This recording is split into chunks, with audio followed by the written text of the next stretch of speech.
بزرگوں، دوستوں، عزیز ساتھیوں، پردہ نشین، عزت مآب ماں اور بہنوں، السلام علیکم ورحمۃ اللہ وبرکاتہ۔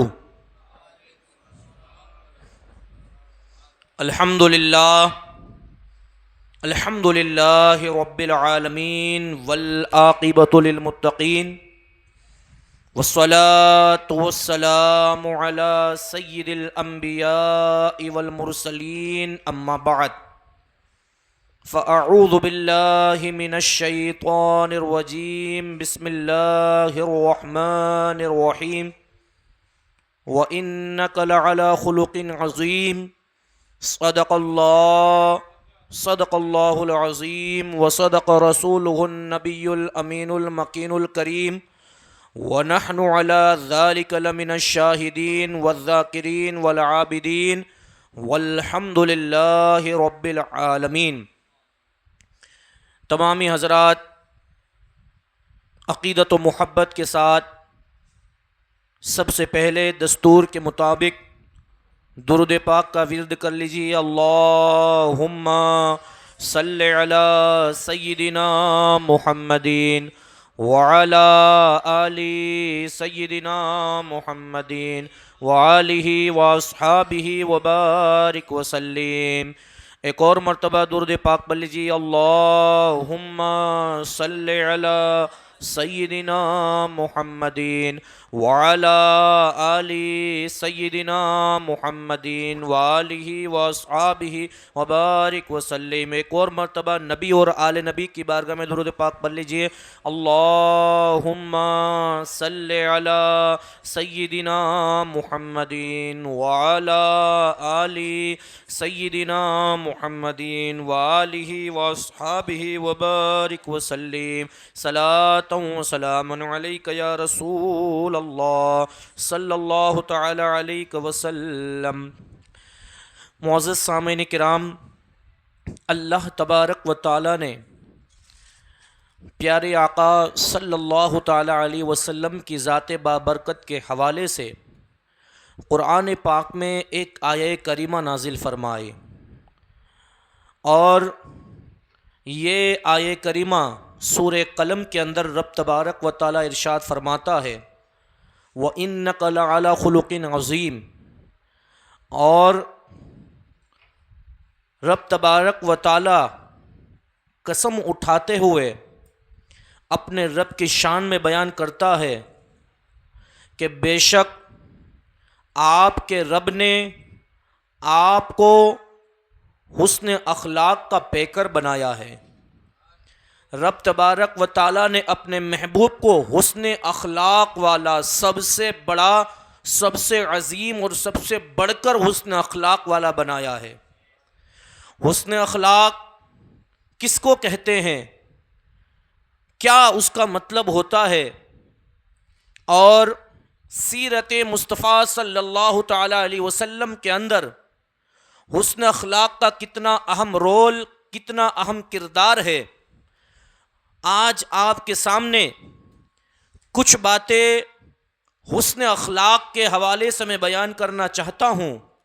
رب تبارک و تعالیٰ کی بارگاہ میں دعا ہے کہ رب قدیر مجھے حق کہنے، آپ تمامی حضرات کو حق سننے، اس پر عمل کرنے اور اس کو عام کرنے کی توفیق و رفیق عطا فرمائے۔ معزز سامعین کرام، جیسا کہ آپ نے سنا کہ رب تبارک و تعالیٰ نے قرآن مجید میں ارشاد فرمایا وَإِنَّكَ لَعَلَى خُلُقٍ عَظِيمٍ۔ اے محبوب، ہم نے آپ کے اخلاق کو بہت ہی معظم اور مکرم بنایا۔ عزیزان ملت اسلامیہ، آج آپ کے سامنے میں ہماری آج کے معاشرے کی زندگی اور اس دور کے اصحاب رسول صلی اللہ تعالی علیہ وسلم کی زندگی کے حوالے سے کچھ باتیں بیان کرنا چاہتا ہوں۔ دیکھیے، جیسا کہ اللہ نے ارشاد فرمایا کہ اے محبوب، ہم نے آپ کو حسن اخلاق عطا فرمایا۔ ہم نے آپ کو حسن اخلاق والا بنایا، ہم نے آپ کو اچھے سے بات کرنے والا، نرم دل والا بنایا۔ آج آپ دنیا کا ماحول دیکھیں، دنیا کے اندر آپ نظر اٹھا کر کے دیکھیں، آپ کو بڑے بڑے سائنسداں نظر آئیں گے، بڑے بڑے ڈاکٹر نظر آئیں گے، بڑے بڑے ریسرچ کرنے والے آئیں گے، بڑی بڑی کھوج کرنے والے نظر آئیں گے، بڑے بڑے علماء کرام، مفتیان اعظام، ادیبہ اور قلمکار آپ کو نظر آئیں گے۔ دنیا میں مالدار بہت بنتے ہیں اور عروج پر جاتے ہیں۔ کوئی زمین کے اوپر سے ہوتا ہوا وہ چاند تک اس کی رسائی ہوتی ہے، وہ چاند تک پہنچ جاتا ہے۔ کوئی انسان یہ سوچتا ہے کہ مجھے سورج تک پہنچنا ہے، کوئی انسان یہ چاہتا ہے کہ مجھے فلاں مقام پر پہنچنا ہے۔ ہر انسان اپنے آپ کو بڑا دکھانا چاہتا ہے، اپنے آپ کو بہت ہی دنیا کے سامنے ظاہر کرتا ہے۔ آج لوگ چاند پر جا رہے ہیں، لیکن میں ان لوگوں سے بس اتنا کہنا چاہتا ہوں کہ تم لوگ چاند پر جا رہے ہو، وہاں پر جانے کے بعد تم کو فائدہ کیا ملے گا؟ وہاں جانے کے بعد تم کو کیا حاصل ہو جائے گا؟ کیا وہاں تم اپنی زندگی کو گزارو گے؟ کیا وہاں تم اپنے روزمرہ کی زندگی کو چاند پر جا کر کے گزارو گے؟ وہاں جا کے تمہیں مٹی ہی ملے گی۔ اگر مٹی ہی تم کو لینی ہے تو پھر زمین پر بہت ساری مٹی ہوتی ہے، یہاں کی مٹی کے اندر سے کچھ نہ کچھ حاصل کر لو، وہاں چاند کے اوپر جانے کی کیا ضرورت ہے؟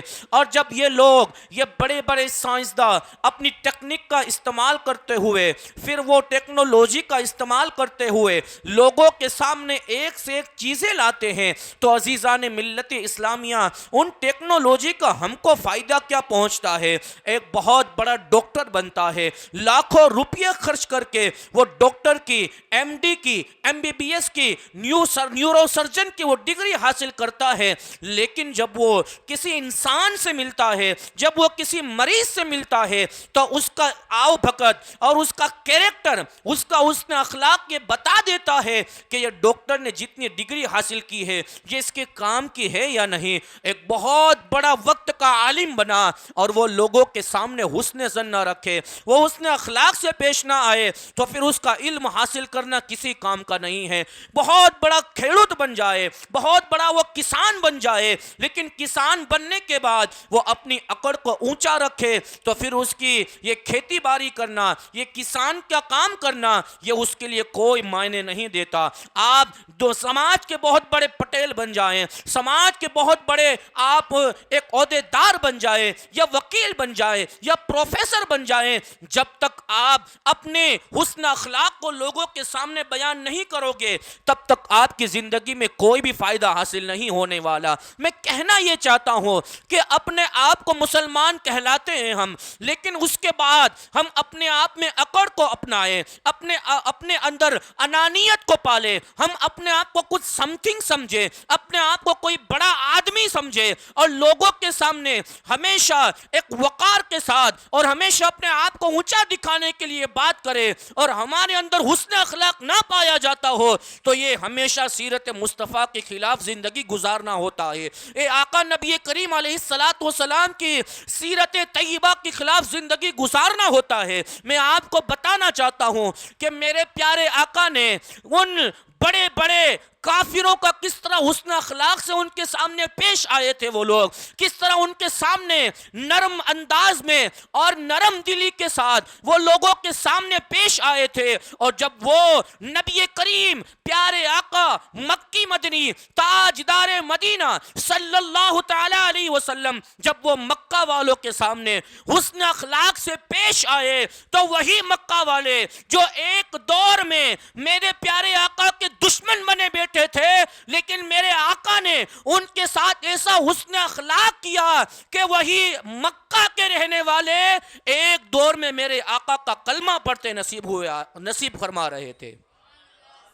وہ آقا کا کلمہ پڑھتے ہوئے لوگوں نے ان کو دیکھا اور ان کو کلمے کی سعادت ان کو نصیب ہوئی۔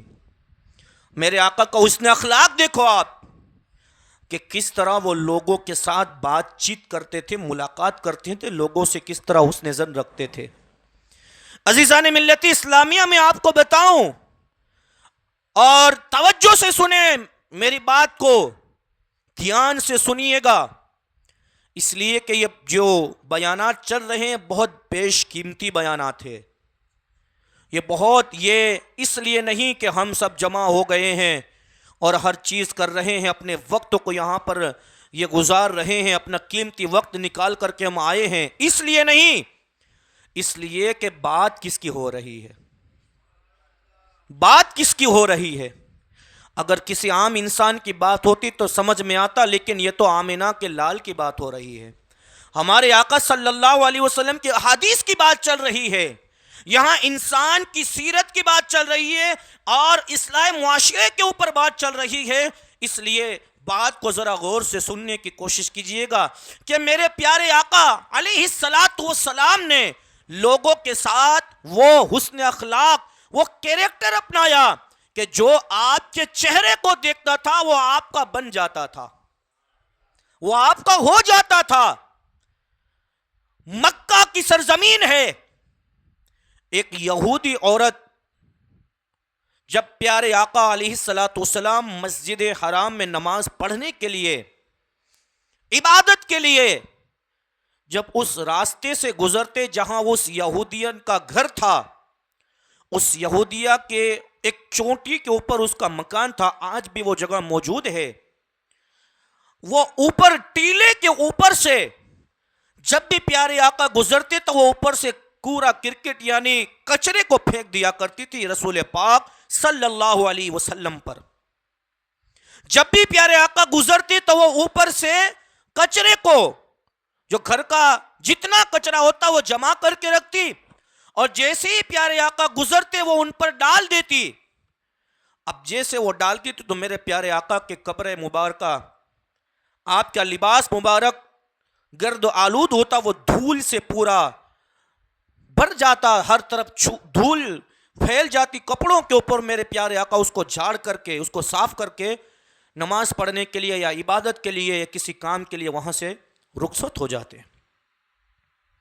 کئی دنوں تک یہ معاملہ چلا، کئی دنوں تک اس طرح چلتا رہا کہ وہ کچرا پیارے آقا پر پھینکتی رہتی اور میرے مصطفیٰ وہاں سے گزرتے رہتے، کچھ بولتے نہیں تھے، کچھ بھی نہیں اس کو کہتے۔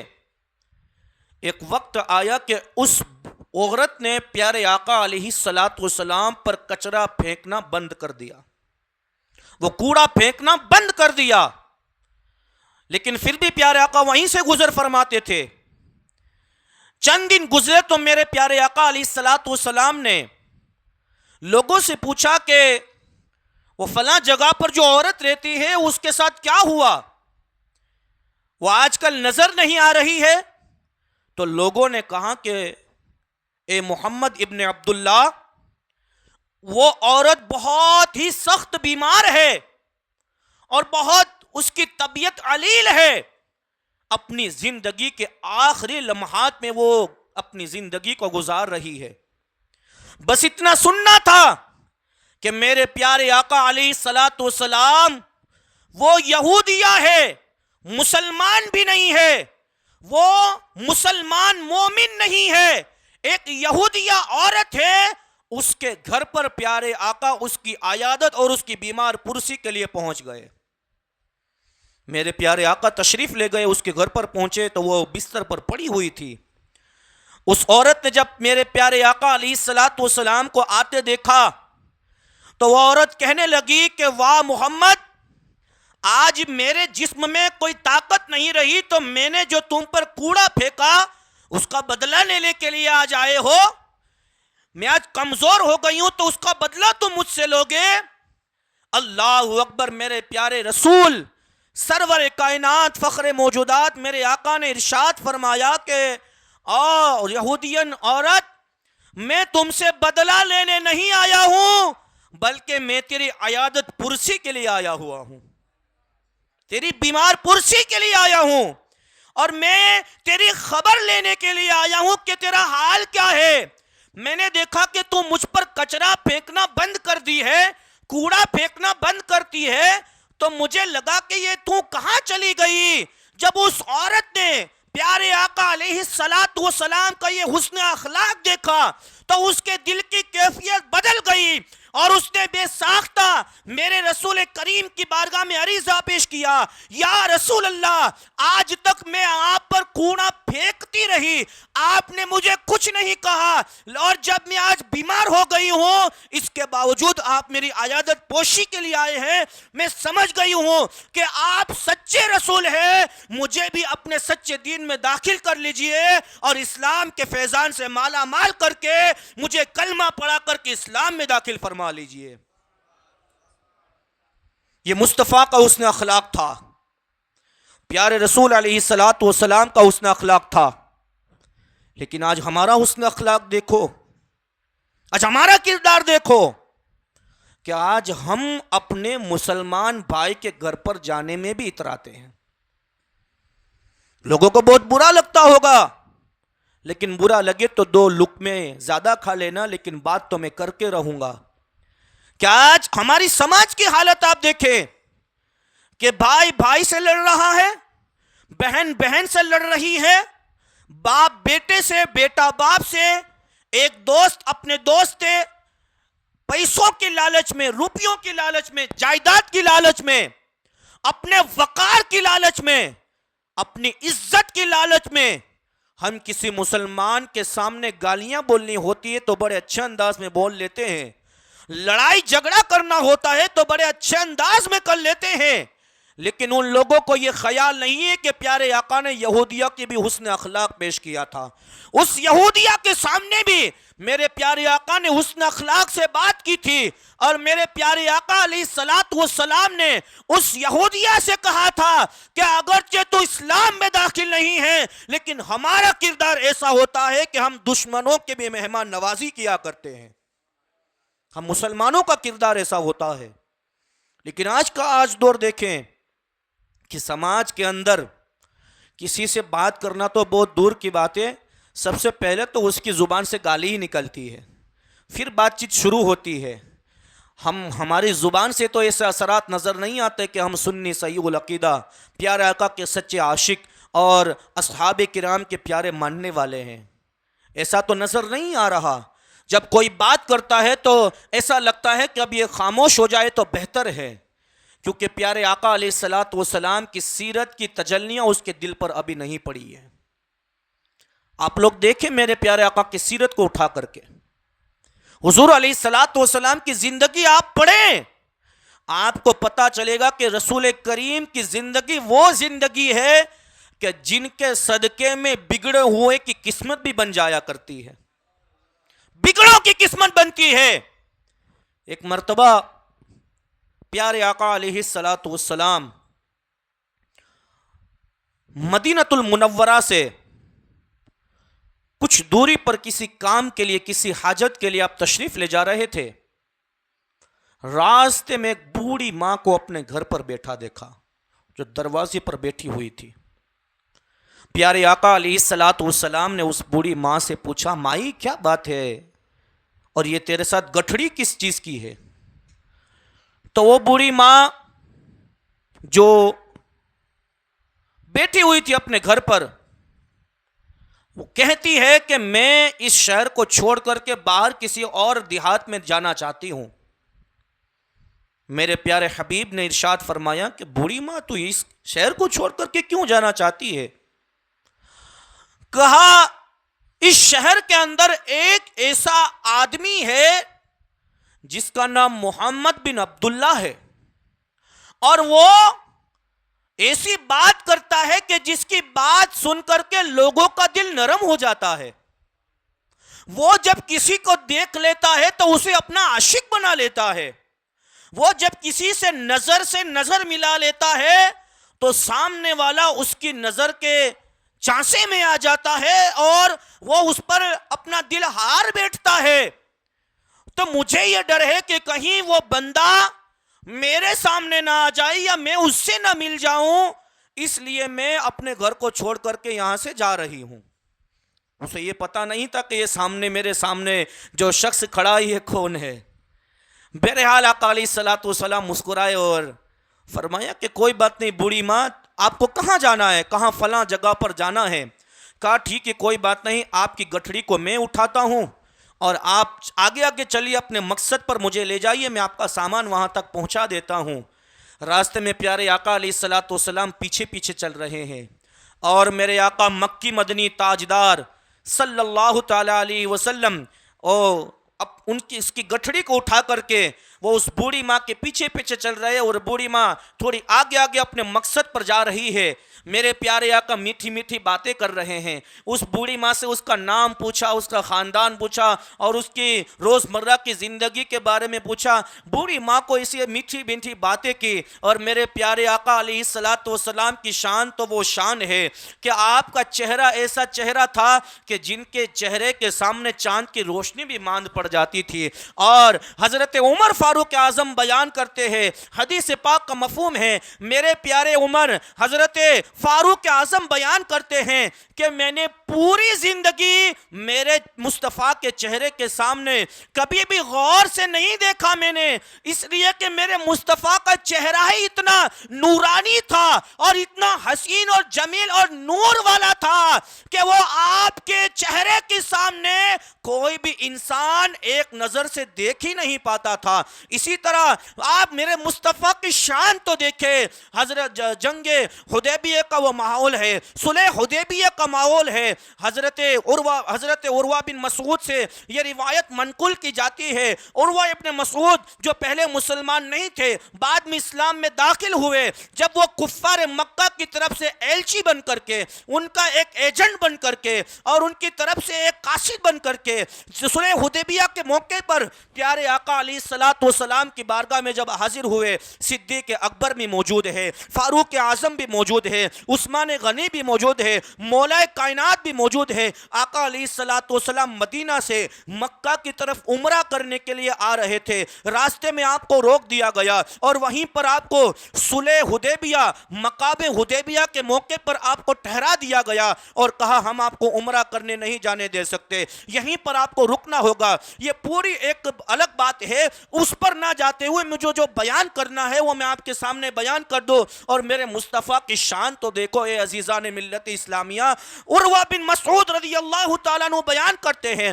کہ جب میں قاصد کے طور پر محمد عربی کے سامنے حاضر ہوا تو میں نے کیا دیکھا کہ ان کے دائیں جانب صدیق اکبر کھڑے ہیں، ان کی بائیں جانب فاروق اعظم کھڑے ہیں، اور عزیزان ملت اسلامیہ مولا کائنات جو دستخط ہوئی، جو ایک آپس میں بات چیت ہوئی، اور دونوں میں صلح کا معاملہ ہوا، صلح حدیبیہ اس لیے نام اس کا رکھا گیا۔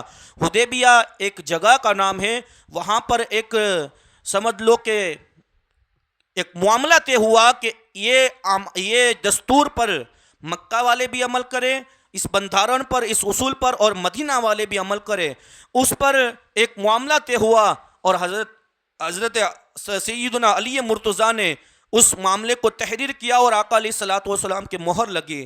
لیکن عروہ بن مسعود کی بات میں آپ کے سامنے بیان کروں، وہ عروہ بن مسعود پورے معاملے کے بعد مکہ پہنچے، اور کفار مکہ کے درمیان میں جان کے بعد انہوں نے یہ کہا کہ مکہ کے سرداروں، تم کس محمد سے لڑ رہے ہو؟ میں نے صلح حدیبیہ میں حدیبیہ کے مقام پر دیکھا ہے کہ وہ محمد ایسی شان والا ہے کہ اس کا وضو کا پانی جب اس کے چہرے سے جدا ہوتا ہے تو زمین پر پہنچنے سے پہلے صحابہ اس کو اٹھا کر کے اپنے چہرے پہ مل لیا کرتے ہیں۔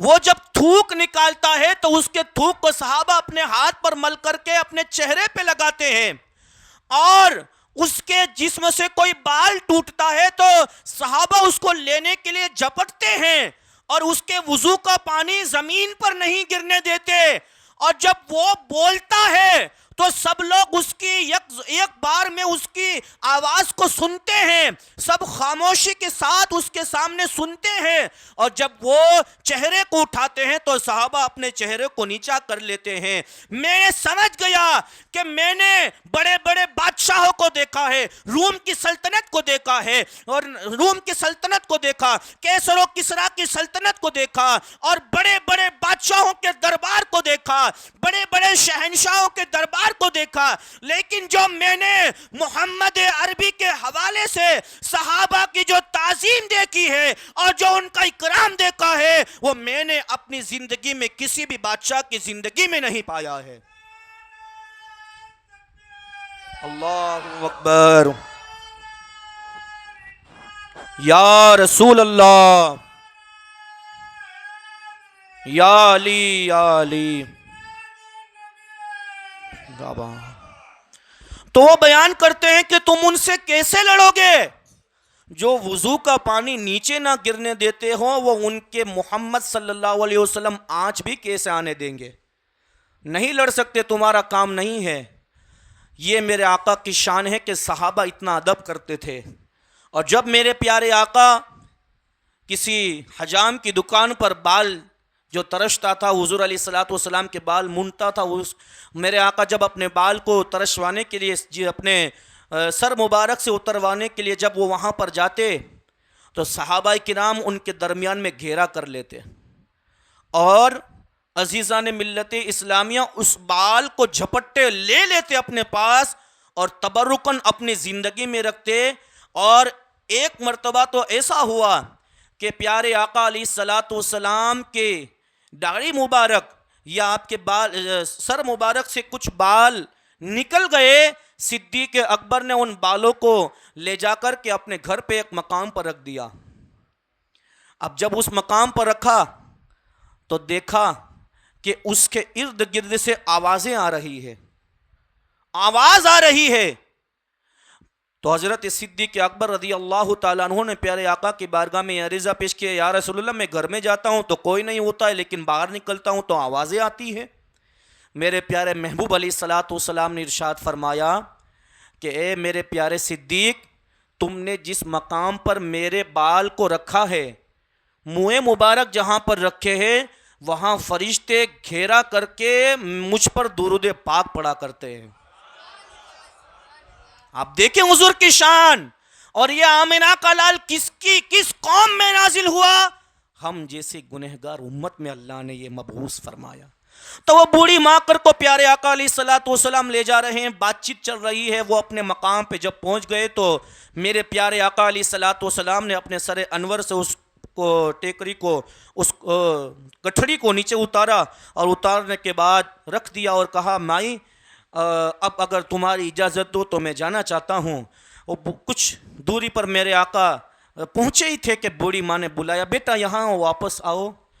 وہ جب بوڑھی ماں نے میرے پیارے حبیب کو بلایا تو پوچھا، بیٹا یہ پورے سفر کے اندر تو نے میرا کتنا خیال کیا؟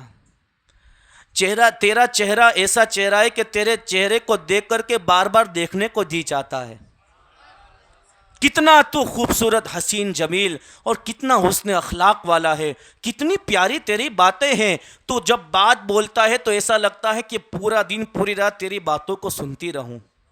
بوڑھی ماں نے کہا، بیٹا ہاں، لیکن ایک بات ہے، تو بہت حسین اور جمیل ہے، وہ محمد کی بات میں تو مت آنا، تو مت آ جانا۔ تو کتنا حسین ہے، خوبصورت چہرے والا، وہ جادوگر ہے، وہ لوگوں کو اپنے پاس بلا لیتا ہے، تو مت جانا اس کے پاس، تو بہت اچھا انسان ہے، نوجوان شخص ہے۔ جب میرے پیارے آقا علیہ الصلوۃ والسلام نے بوڑھی ماں کا یہ بیان سنا تو میرے پیارے آقا مسکرائے، اور مسکرانے کے بعد اس بوڑھی ماں سے کہا کہ مائی کیا تو جانتی ہے میں کون ہوں؟ کہا نہیں بیٹا، تو کون ہے، تیرا نام کیا ہے؟ کہا تو جس کی یہ قصیدے پڑھ رہی ہے وہ محمد عربی، یہ میں ہی ہوں، یہ میں ہی ہوں، یہ میری ذات ہے کہ میں ہی محمد بن عبداللہ ہوں۔ کہا تو محمد ہے؟ کہا اے بوڑھی ماں میں ہی محمد ہوں۔ کہا یہ پورے سفر میں تو میرے ساتھ تھا، تو نے مجھ سے کتنی اچھی باتیں بیان کی، میں سمجھ گئی کہ جو لوگ کہتے ہیں کہ تجھ میں جادو ہے، تجھ میں جادو نہیں ہے، بلکہ اللہ نے تیرے ساتھ نبوت کی مہر لگائی ہوئی ہے۔ اس بوڑھی ماں کو اسلام میں داخل کر لے اور اپنے مذہب میں داخل کر لے، اور اس بوڑھی ماں کو کلمہ پڑھا کر کے اسلام میں داخل کر لے۔ یہ میرے مصطفیٰ کا کردار تھا کہ دشمنوں کے سامنے بھی حسن اخلاق سے پیش آتے، دشمن ہوتے تب بھی کہتے جا کوئی بات نہیں، اللہ تیرا بھلا کرے۔ طائف کی تاریخ اٹھا کر کے دیکھو، اتنے پتھر مارے میرے پیارے حبیب کو، اتنے پتھروں سے مارا گیا کہ آپ جس جگہ پر کھڑے رہتے وہاں پر آپ کو چکر آ جاتے تھے، بیٹھ جاتے تھے زمین پر. واپس پتھر مارتے تو میرے پیارے آقا اٹھ کر کے پہاڑوں کی کھو میں جا کر کے آپ آرام فرماتے. پہاڑ کا فرشتہ آتا اور کہتا یا رسول اللہ ایک حکم فرمائیے، طائف کی زمین کو نیست نابود کر دوں. ہواؤں کا فرشتہ آتا یا رسول اللہ ایک اشارہ فرما دیجئے، ہواؤں سے بستی کو نیست نابود کر دوں. بارش کا فرشتہ آتا یا رسول اللہ حکم فرما دیجئے، بارش کر کے پورے شہر کو غائب کر دوں، باڑ میں پورے شہر کو بہا جاؤں. لیکن میرے پیارے سبحان اللہ پیارے آقا جسم سے خون ٹپک رہا ہے، اس کے باوجود بھی اللہ تبارک و تعالیٰ سے یہ دعا فرما رہے ہیں کہ رب تبارک و تعالیٰ اگرچہ آج یہ لوگ ایمان نہیں لائے لیکن میری دعا یہی ہے کہ ان پر عذاب نازل مت کرنا، آج نہیں تو کل ان کی سماج میں ایک ایسا شخص پیدا کرنا کہ جو ان سب کو ایمان کی دولت نصیب کرے اور ان تمام کے تمام کو ایمان کی دولت نصیب کرنا. وہاں پتھر کھا کے بھی میرے آقا ان کے لیے دعائیں کر رہے ہیں کہ اللہ ان کا بھلا کر. آج آپ دیکھیں کہ طائف کی سرزمین وہ سرزمین ہے کہ جہاں پر میٹھی میٹھی اور ٹھنڈی ٹھنڈی ہوائیں چلا کرتی ہے. اصحاب کرام کے مزارات اس طائف کی سرزمین پر ہے. یہ ہے مصطفیٰ کا کردار کہ اپنے دشمنوں کے سامنے بھی ایسا حسن اخلاق سے پیش آتے کہ دشمن بھی آپ کے حسن اخلاق کو دیکھ کر کے اسلام سے وابستہ ہوا کرتے تھے. ابو جہل بہت بڑا کافروں کا سردار، مکہ کا سردار، اس کے جیسا شاید ہی اس دور میں کوئی بڑا کافر بدبخت دجال پیدا ہوا ہوگا. ابو جہل میرے پیارے آقا کا کٹر دشمن، ہمیشہ پیارے آقا کو اذیت پہنچانے میں اس کا منصوبہ بنتے رہتے تھے کہ کس طرح میں محمد کو قتل کر ڈالوں اور اس کو مار ڈالوں. تو عزیزان ملت اسلامیہ ایک مرتبہ اس بدبخت نے میرے پیارے آقا کو اذیت پہنچانے کے لیے اپنے محبین کو بلایا، اس کے تمام چاہنے والے تھے ان کو بلایا اور بلانے کے بعد کہا کہ ایک کام کرو، جس راستے سے محمد گزرتا ہے معاذ اللہ اس راستے پر ایک بہت بڑا کنواں کھودو اور اس کنویں کو گہرا کھودنا اور اس کے اوپر ہری گھاس کی ایک پرت بنا دو، ایک چادر کی طرح بنا دو، ہری گھاس ڈال دو اور اس گھاس کے اوپر ہلکی سی مٹی ڈال دو، پتہ نہ چلے کہ یہاں پر کوئی کنواں ہے یا کوئی چیز بنی ہوئی ہے. تو ابو جہل کے ماننے والوں نے اسی راستے کے اوپر کنواں بنایا اور کنواں بنانے کے بعد اس کے اوپر چادر بچھائی گھاس کی اور اس کے اوپر تھوڑی سی مٹی ڈال دی تاکہ وہ کنواں دکھے نہ. جب پیارے آقا علیہ الصلاۃ والسلام کا گزر اس راستے سے ہوا جہاں پر یہ کنواں یہ منصوبہ بندی ہوئی تھی کہ یہاں پر محمد پہنچے گا معاذ اللہ تو وہ کنویں میں گر جائے گا اور ہم اس کو اوپر سے پتھر اور مٹی سے اس کو زندہ دفن کر دیں گے. اللہ اکبر. یہ حضور کو تکلیف پہنچانے کے منصوبے ہیں. اب میں آپ سے یہاں پر بات کو روک کر کے آپ سے پوچھنا چاہتا ہوں کہ آج جو بندہ مسلمانوں کو اذیتیں پہنچاتا ہے وہ سیرت مصطفیٰ پر چل رہا ہے کہ ابو جہل کی سیرت پر چل رہا ہے؟ کیونکہ لوگوں کو تکلیفیں پہنچانے یہ ہمارا کردار نہیں ہے، بھائی بھائی میں لڑائی جھگڑا کرنا یہ ہمارا کردار نہیں ہے، دوست دوست میں لڑائی جھگڑے کرنے، مسلمان سے دشمنیاں کر رہا ہے.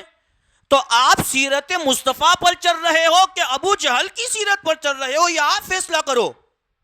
اگر آپ لڑائی جھگڑوں میں پھنسے ہوئے ہیں، اگر آپ دنیا کے فسادات میں کچھ لالچوں کی وجہ سے ایک دوسرے سے دشمنیاں مول رہے ہیں، تو میں آپ سے پوچھنا چاہتا ہوں کہ ابو جہل کی طرح ایک مسلمان کو تکلیف دینے والے بن رہے ہو کہ پیارے مصطفیٰ کی طرح حسن اخلاق والا بن رہے ہو؟ ابو جہل سے بڑا مسلمانوں کا دنیا میں کوئی دشمن نہیں ہے، اور میرے پیارے آقا علیہ الصلوۃ والسلام سے دنیا میں اپنے مسلمانوں سے محبت کرنے والا کوئی دنیا میں پیدا نہیں ہوا ہے۔ تو آپ رسول کریم کی طرح ان کی سیرت پر عمل کرتے ہوئے لوگوں کو جوڑنے کا کام کرو گے کہ ابو جہل کی طرح مسلمانوں کے اندر لڑائی جھگڑا کروانے کا کام کرو گے؟ یہ آپ پر فیصلہ چھوڑ رہا ہوں۔ تو وہ کنواں کھودا گیا، پیارے آقا اس راستے سے گزرنے والے تھے، لیکن رب تبارک و تعالیٰ کی قدرت کو کچھ اور ہی منظور تھا۔ جب میرے پیارے آقا اس راستے سے گزر فرما رہے تھے، آسمان سے رب قدیر نے جبرائیل علیہ السلام کو فوراً بھیجا۔ جبرائیل علیہ السلام آقا کی بارگاہ میں حاضر ہوئے، عریضہ پیش کیا، یا رسول اللہ صلی اللہ تعالیٰ علیہ وسلم، آپ اس راستے پر مت جائیے، وہاں آپ کے لیے منصوبہ بندی کی گئی ہے، آپ واپس لوٹ جائیے۔ جیسے میرے پیارے آقا اس راستے سے واپس لوٹے، ابو جہل نے دیکھا کہ محمد واپس جا رہا ہے، محمد واپس لوٹ رہا ہے۔ ابو جہل فوراً دوڑا، اور وہ جب دوڑنے میں تھا تو اس کا ذہن کام کرتے بند ہو گیا۔ وہ یہ بھول گیا کہ جس راستے سے جا رہا ہوں اسی راستے پر کنویں کو بنایا ہوا ہے۔ جیسے ہی بھگا تو اب آپ بہتر جانتے ہیں کہ کیا ہوا، سیدھا کنویں کے اندر دھڑم سے گر گیا، اور جیسے ہی اندر گرا تو پھر میرے مصطفیٰ کا معجزہ دیکھے کہ جو آقا علیہ السلام کو تکلیف پہنچاتا ہے اس کا حشر کیا ہوتا ہے۔ اس لیے حضور کی شان میں ذرہ برابر بھی بے ادبی، کوئی ایسا کلمہ، کوئی ایسا جملہ، کوئی ایسی بات اپنی زبان پر بھی نہیں لانی چاہیے، اس لیے کہ پیارے آقا علیہ السلام کے پیارے صحابہ حضور کی شان بیان کرنے میں بھی ان کو جھجک محسوس ہوتی تھی کہ ہم حضور کی شان بیان کریں گے اور اللہ نہ کرے ہماری زبان سے کوئی ایسی بات نکل گئی جو میرے مصطفیٰ کی شان میں ادنا سی بے ادبی ہو تو ہماری دنیا اور آخرت برباد ہو سکتی ہے۔ ادنا سی بھی، یہ کوئی معمولی چیز نہیں ہے۔ جیسے ہی وہ اندر گرا، اس کے ساتھیوں نے رسی کو ڈالا۔ اب آپ دیکھیں کہ اللہ کی قدرت کیا ہوتی ہے اور مصطفیٰ کو اذیت پہنچانے کی سزا کیا ہوتی ہے۔ جب اس کنویں کے اندر رسی کو اتارا تو جتنی رسی اتارتے اتنا کنواں گہرا ہوتا جاتا، جتنی رسی اتارے اتنا کنواں گہرا، جتنی اتارتے اتنا کنواں گہرا۔ ہونا تو یہ چاہیے کہ بھائی جتنا کھودا ہے اس میں رسی ڈال کر کے وہ رسی پکڑ کے باہر آ جائے، لیکن رسی اس تک پہنچ ہی نہیں رہی تھی، کیونکہ وہ جتنی رسی اندر ڈالتے تھے وہ سب اندر چلی جاتی تھی، کنواں نیچے سے گہرا ہوتا چلا جاتا۔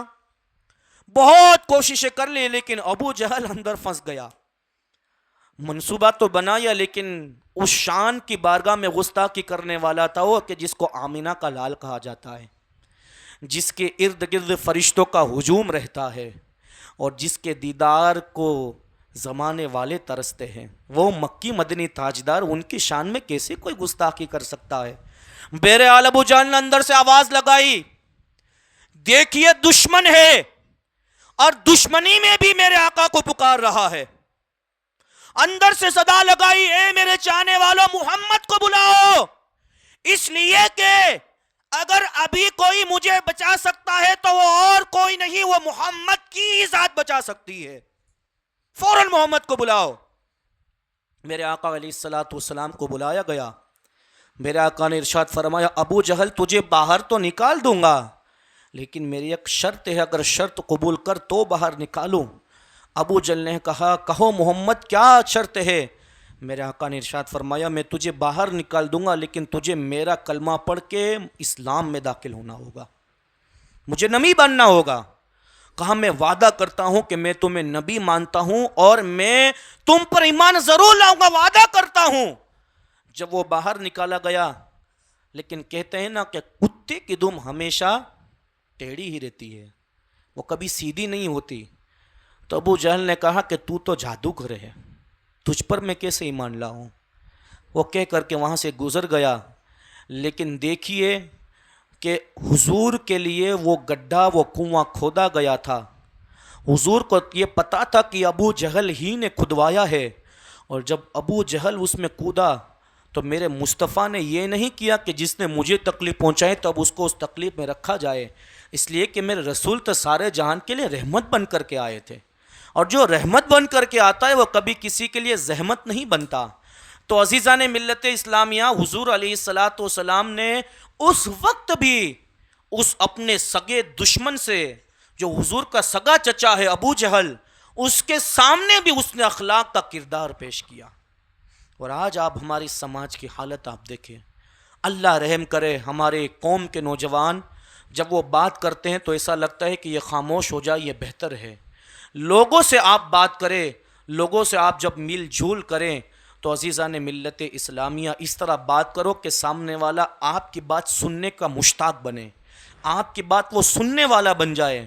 اور اس طرح لوگوں سے نرمی کے ساتھ، محبت کے ساتھ، نرم انداز میں بات کرو، اور ان کو اچھی طریقے سے سمجھاؤ کہ بھائی یہ کام اس طرح ہے، یہ بات اس طرح ہے.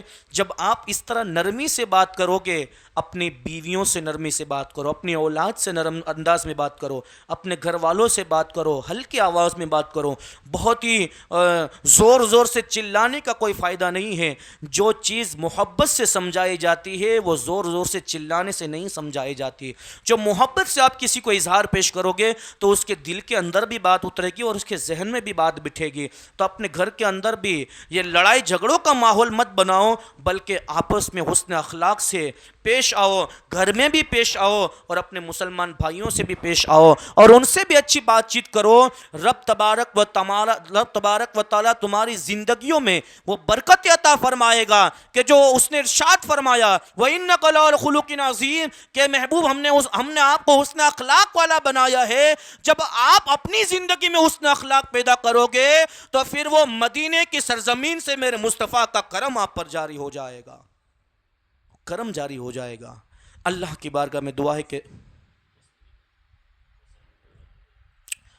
اللہ تبارک و تعالی ہم سب کو ان تمام باتوں پر عمل کرنے کی توفیق و رفیق عطا فرمائے.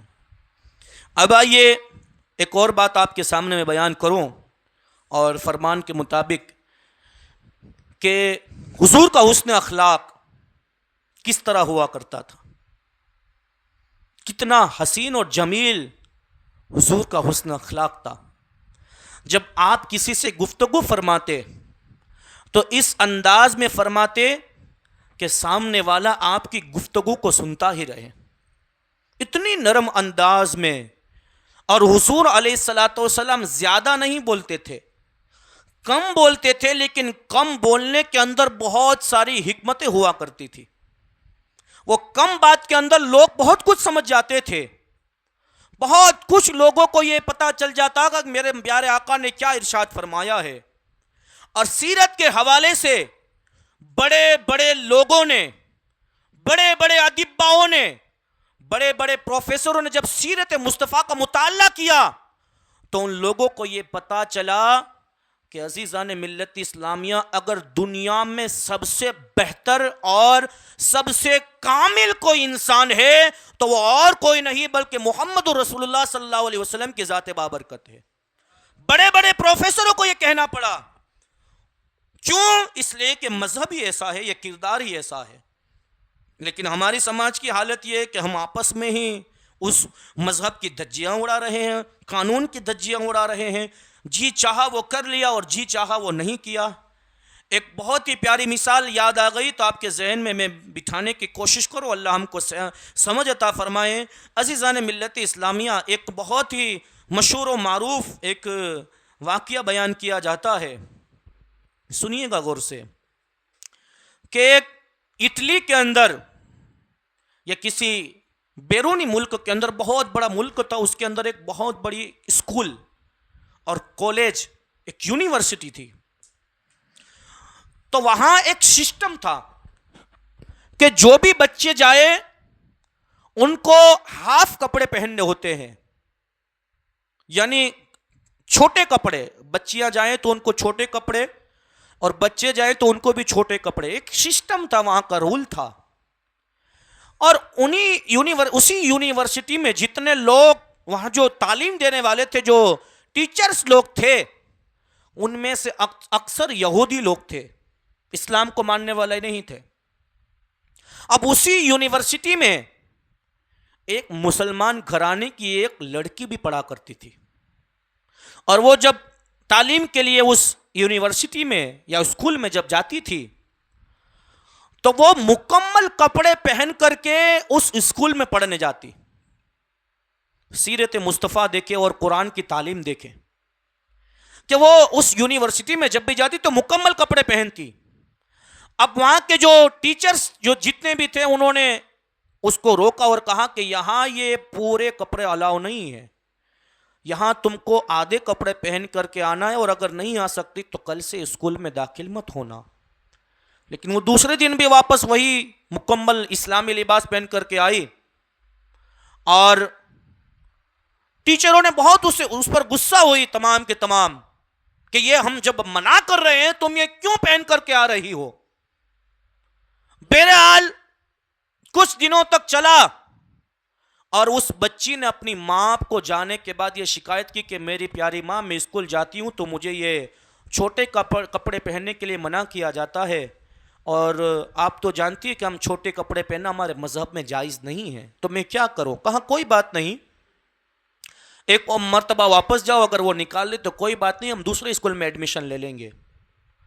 اب وہ واپس اسکول میں پورے مکمل کپڑے پہن کر کے گئی تو واپس ٹیچرز لوگوں نے کہا کہ بھائی یہ کیا بات ہے، جاؤ گھر پہ، ہم نہیں رکھیں گے۔ وہ تمام جو پورا اسٹاف تھا، اس میں ایک نوجوان لڑکی تھی جو ٹیچر تھی، وہ اس لڑکی کو لے کر کے اس کی ماں کے گھر پر پہنچی، اور جیسے ہی اس کے گھر پر پہنچی نا تو اس کی ماں قرآن شریف کی تلاوت فرما رہی تھی۔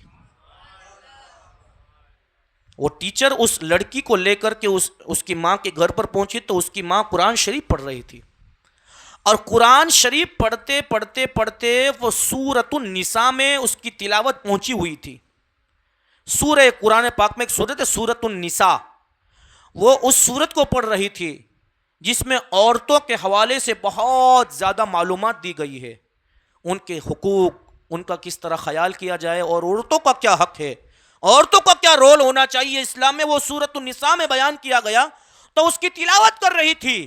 یہ ٹیچر جب یہ شکشک جب وہاں پہنچی تو اس نے اس کی ماں سے پوچھا کہ یہ تم کیا پڑھ رہی ہو، اور ہم نے جب منع کیا ہے کہ تم اپنے بچی کو یہ مکمل لباس پہنا کر کے ہمارے اسکول میں نہیں بھیج سکتی، ہمارے یہاں کا دستور ہے کہ کم ہاف کپڑے پہن کر کے ہماری اسکول میں پڑھائی ہوتی ہے، تو تم مکمل کپڑے کیوں پہنتی ہو؟ اس کی ماں نے کہا کہ ٹیچر، آپ میری بیٹی کو اپنے اسکول سے، اپنی یونیورسٹی سے نکال دو گی، کوئی بات نہیں، میں کسی اور جگہ پر اس کی پڑھائی کروا لوں گی، لیکن میں اپنے پیارے رسول کی سنت کو نہیں چھوڑ سکتی۔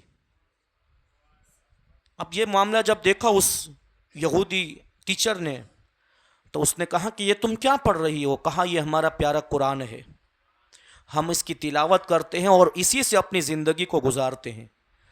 کہا اچھا، اس میں ایسا کیا لکھا ہوا ہے کہ تم اس پر اتنا ناز کرتی ہو؟ کہا تم بھی اس کو لے جاؤ اور اس کے ٹرانسلیشن کو پڑھو، اس کی تفسیر کو پڑھو، انگلش میں پڑھو چاہے اپنی زبان میں پڑھو۔ اور جب وہ قرآن شریف اس نے اٹھایا، اس ٹیچر نے، اس یہودی نے، اور سورہ نساء کی تلاوت کی، اور جب اس کا ٹرانسلیٹر اور اس کا جو ترجمان تھا وہ اس نے جب سمجھا، اس نے دیکھا کہ اس میں تو ایسی باتیں لکھی ہوئی ہے کہ دنیا میں کہیں نہیں پائی جاتی، کہیں نہیں پائی جاتی۔ اس ٹیچر نے اس قرآن کو یونیورسٹی میں لے گئی، اور اس کی جتنی ساتھی تھی، اس کے ساتھ میں پڑھانے والی تھی، ان تمام کو یہ بات بتائی کہ اس کو ذرا سا پڑھو اور اس کو دیکھو اس میں کیا لکھا ہوا ہے۔ سب جتنے بھی ٹیچرز تھی ان سب نے پڑھا، ان کے دل بھی کھل گئے، اور اللہ نے ان پر ایمان کی روشنی ایسی ڈالی کہ سب کے دل کے اندر قرآن کی روشنی پھیل گئی، اور سب قرآن کو سمجھی، اور قرآن کو صحیح طور پر سمجھ کر کے پھر ان کو یہ پتا چلا کہ آج تک جو زندگی گزار رہی تھی وہ بیکار کی زندگی تھی، اصل زندگی گزارنی ہے تو وہ اسلام کے دامن میں آ کر کے گزارنی ہے۔ پورا کا پورا اسٹاف اس قرآن پاک کی اس سورت سے اتنا متاثر ہوا، اتنے وہ متاثر ہوئے کہ وہ لڑکی کی ماں کے پاس آئے اور کہا کہ ماں ہم سب کو کلمہ پڑھنا ہے اور اسلام میں داخل ہونا ہے، کیونکہ یہ قرآن تو وہ قرآن کی اس کے جیسا تو کوئی کلام ہی نہیں ہے، اس کے اندر جو بات لکھی ہوئی ہے وہ تو آج تک ہم نے نہ پڑھی ہے، نہ سنی ہے، نہ دیکھی ہے، یہ ایسا بیان قرآن میں لکھا ہوا ہے۔ تو عزیزان ملت اسلامیہ، جب سیرت مصطفیٰ اور قرآن کی تعلیم کو کوئی بندہ جب وہ جمع کرتا ہے تو اس کی زندگی بھی اچھی بنتی ہے۔ ایک مرتبہ مدینہ المنورہ کے اندر ایک بہت بڑا قافلہ آیا سفر کرنے والے، اور وہ عیسائیوں کا قافلہ تھا۔ اب عیسائی لوگ اپنے مذہب کو ماننے والے، تو انہوں نے دیکھا کہ یہاں بہت بڑی مسجد نظر آ رہی ہے، چلو ایک کام کرتے ہیں یہیں آج کی رات آرام کر لیتے ہیں، اور انشاءاللہ تعالی کل واپس ہم جائیں گے اپنے مقام پر، آج یہیں پر آرام کر لیتے ہیں۔ مسجد بھی بہت اچھی مسجد ہے، بڑی مسجد نظر آ رہی ہے، اور ہو سکتا ہے کہ یہاں جو لوگ رہنے والے ہیں وہ ہماری خدمت گزاری کرے، مہمان نوازی کرے۔ سنیے، ایک آخری بات آپ کے سامنے میں بیان کرنے لگا ہوں۔ وہ جتنے بھی قافلے والے تھے وہ سب مسلمان نہیں تھے، اور پیارے آقا علیہ الصلوۃ والسلام کی بارگاہ میں حاضر ہوئے اور کہا کہ ہم آپ کے مہمان بننا چاہتے ہیں، کیا آپ ہمیں اپنا مہمان بناؤ گے؟ اور پھر یہ بھی کہا کہ مسلمان نہیں ہیں، اس کے باوجود آپ ہم کو مہمان بناؤ گے؟ میرے پیارے آقا نے ارشاد فرمایا کہ ہم مکہ کے سرداروں کے ساتھ بھی حسن اخلاق سے پیش آتے ہیں، تو پھر تم کون سے کھیت کی مولی ہو؟ بڑے بڑے مکہ والوں کے ساتھ میں ہم اچھے طریقے سے پیش آتے ہیں، تو تم کون سے کھیت کی مولی ہو؟ تمہاری خدمت گزاری بھی کی جائے گی، تمہارا بھی خیال کیا جائے گا۔ صحابہ کرام کا ہجوم بیٹھا ہوا تھا، وہ لوگ بھی کھڑے تھے۔ میرے پیارے آقا نے ارشاد فرمایا کہ ایک صحابی ایک مہمان کو لے کر کے اپنے گھر پر اس کے مہمان نوازی کرے، تو کون ہے تم میں سے وہ شخص جو ایک بندے کی مہمان نوازی کرے؟ تو ایک حضرت صدیق اکبر کھڑے ہوئے، کہا یا رسول اللہ فلاں بندے کی آج کی رات کی میں مہمان نوازی کرتا ہوں۔ کوئی اور صحابی کھڑے ہو، انہوں نے عرض کی یا رسول اللہ فلاں شخص کی میں مہمان نوازی کروں گا۔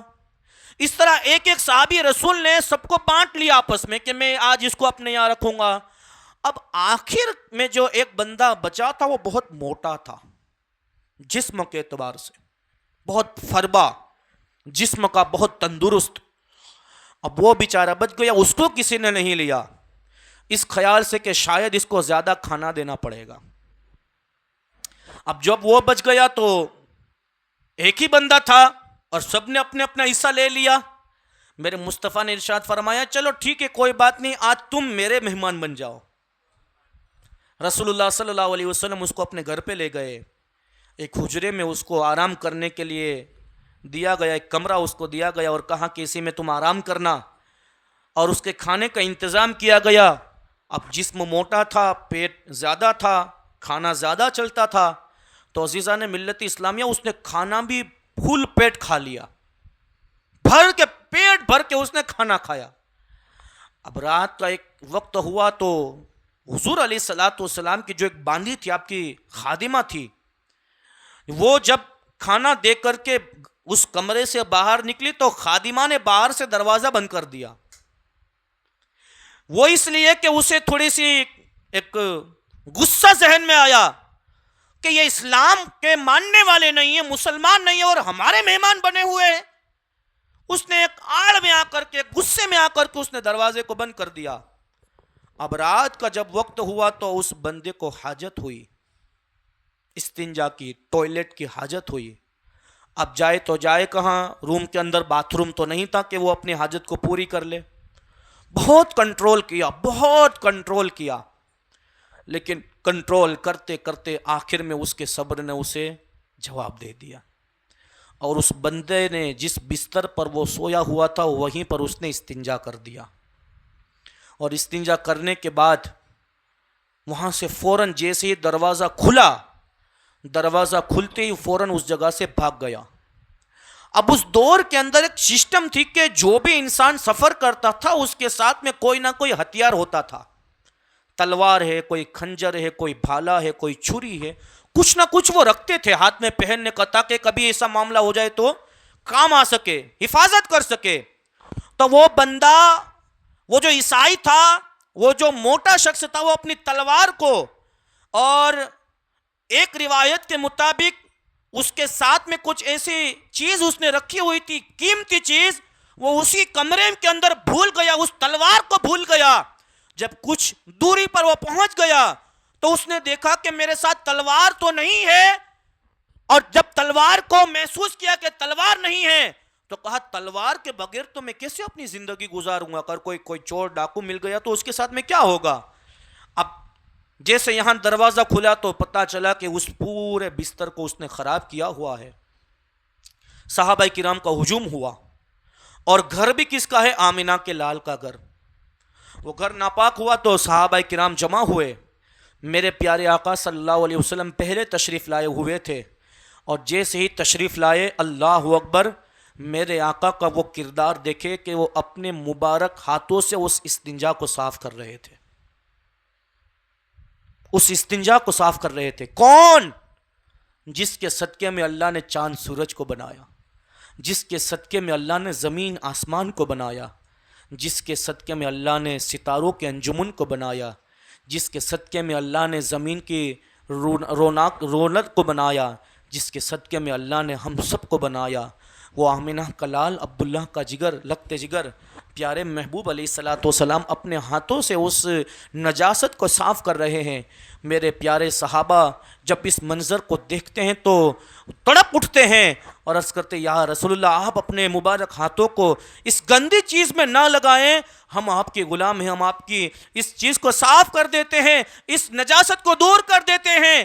جب صحابہ کرام نے عریضہ پیش کیا، میرے آقا نے ارشاد فرمایا نہیں، یہ میں ہی اس کو دور کروں گا، میرے اس کو دور کرنے میں اللہ کی ایک حکمت چھپی ہوئی ہے جو تم نہیں جانتے۔